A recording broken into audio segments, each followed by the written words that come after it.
Tafsir Fi Zilalil Quran, karya Asy-Syahid Sayyid Qutb, terjemahan bahasa oleh Datuk Yusof Zaki. Semoga Allah memberkati beliau. Surah Az-Zalzalah, surah gegaran bumi, surah yang ke-99. Surah ini diturunkan di Madinah, mengandungi 8 ayat. Bismillahirrahmanirrahim.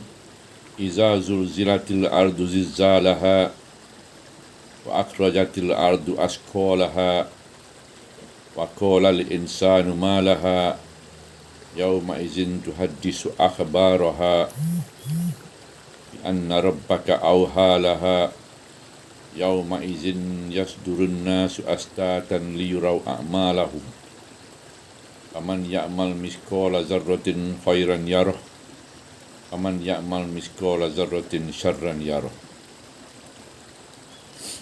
Bismillahirrahmanirrahim. Dengan nama Allah yang Maha Penyayang dan Maha Pengasih. Iza zulzilatil ardu zilzalaha, apabila bumi digegarkan sedahsyat-dahsyat gegarannya. Wa akhrajatil ardu asqalaha, dan bumi telah mengeluarkan isi kandungannya. Wa qalal insanu ma laha, dan manusia berkata ketakutan, mengapa bumi jadi begitu. Yauma idzin tuhaddisu akhbaraha, pada hari itu bumi akan menceritakan berita-beritanya. Bi anna rabbaka awhalaha, bahawa Tuhanmu telah memerintahnya supaya berlaku demikian. Yauma idzin yasdurun nasu astatan liyuraw a'malahum, pada hari itu manusia akan keluar dari kubur masing-masing dengan berbagai-bagai keadaan untuk diperlihatkan balasan amalan mereka. Faman ya'mal misqala dzarratin khairan yarah,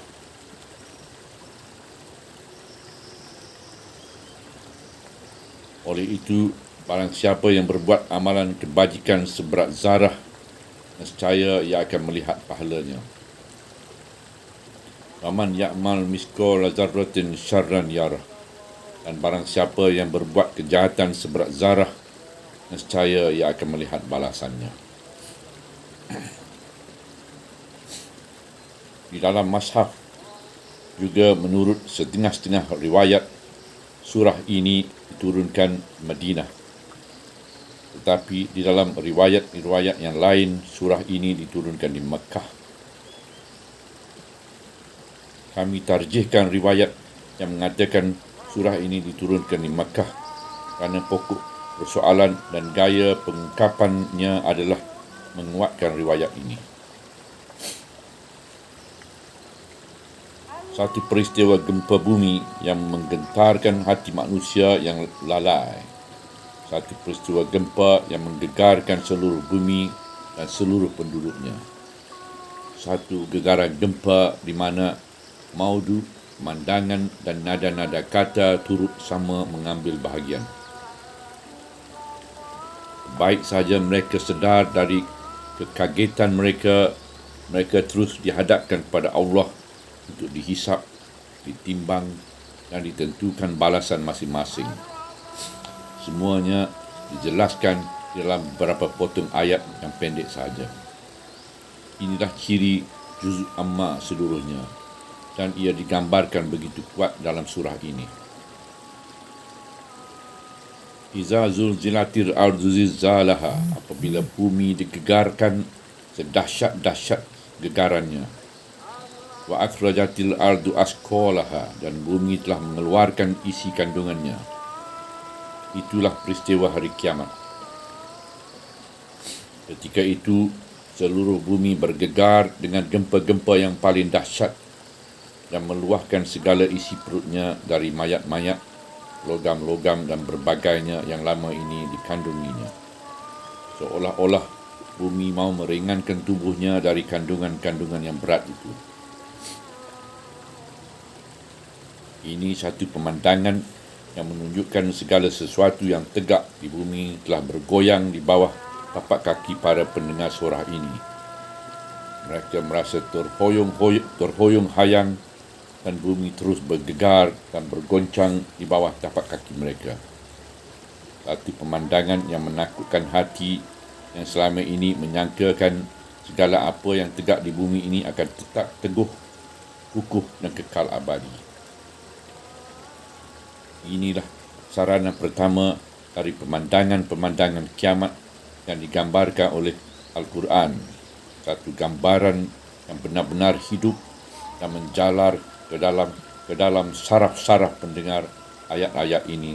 Baik saja mendengar ungkapan Al-Quran yang unik ini, dan kesan ini bertambah jelas lagi apabila digambarkan reaksi manusia terhadap pandangan ini dan dilukiskan keadaan-keadaan perasaan mereka ketika melihat pemandangan ini.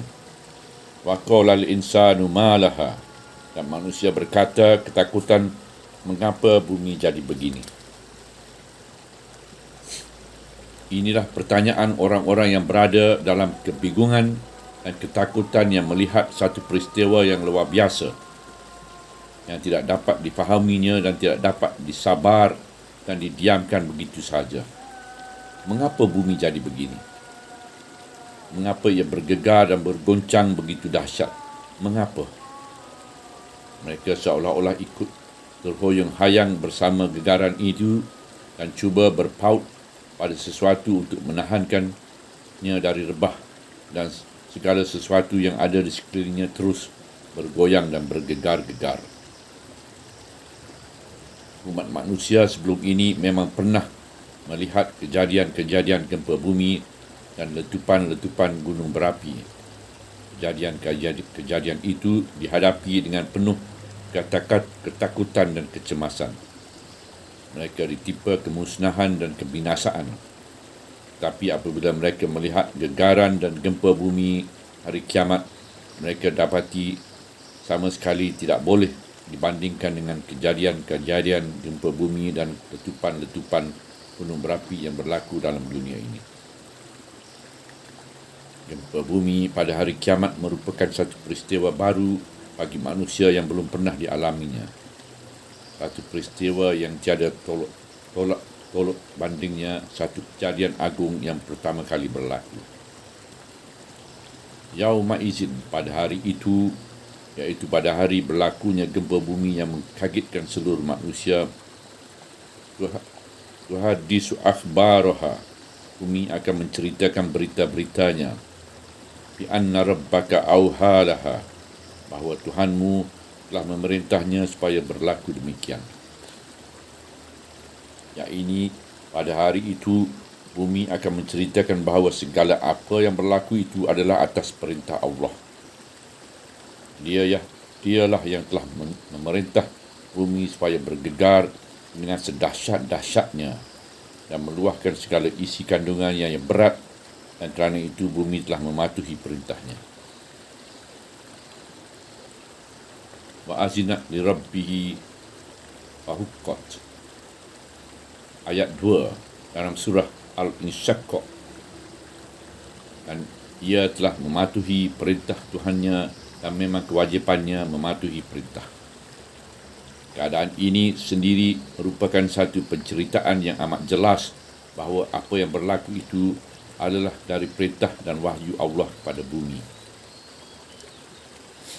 Ketika manusia berada dalam keadaan bingung dan kaget, di mana nada-nada ayat yang membayangkan kecemasan, keadaan terperanjat, hirup pikuh dan kacau bilau, dan ketika mereka terengah-engah bertanya, mengapa bumi jadi begini? Mengapa? Tiba-tiba mereka berdepan dengan pemandangan mahsyar, hisab, timbangan, amalan dan balasan. Yauma izin yasdurun nasu astatan lirau a'malahum. Pada hari itu, manusia akan keluar dari kubur masing-masing dengan berbagai-bagai keadaan untuk diperlihatkan balasan amalan mereka. Faman ya'mal miskola zarratin khairan yarah, Oleh itu, barang siapa yang berbuat amalan kebajikan seberat zarah, nescaya ia akan melihat pahalanya. Faman ya'mal misko azarratin syarran yarah. Dan barang siapa yang berbuat kejahatan seberat zarah, nescaya ia akan melihat balasannya. Dalam sekelip mata sahaja kita melihat pemandangan manusia dibangkit dari kubur di merata pelusuk bumi. Mereka seperti belalang yang berkeliaran. Ayat 7 surah Al-Qamar, iaitu satu pemandangan yang tidak pernah dilihat manusia. Pemandangan seluruh manusia dari segala generasinya serentak bangkit dari kubur-kubur mereka di sana sini. Pada hari itu, bumi terbelah meluahkan mereka dengan segera. Ayat 44 surah Al-Kahf.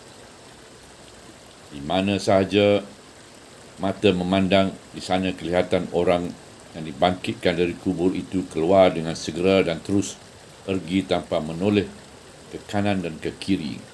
Semuanya berjalan tergesa-gesa tanpa menoleh pada suatu apapun dan tanpa melihat ke belakang dan di sekelilingnya. Mereka tergesa-gesa menuju kepada suara yang menyeru mereka. Ayat 8 surah Al-Qamar.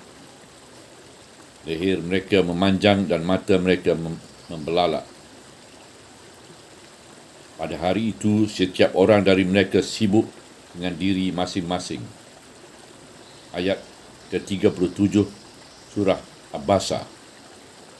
Satu pemandangan yang tidak dapat digambarkan dengan ungkapan-ungkapan bahasa manusia kerana terlalu dahsyat, mengeri dan mengkagetkan.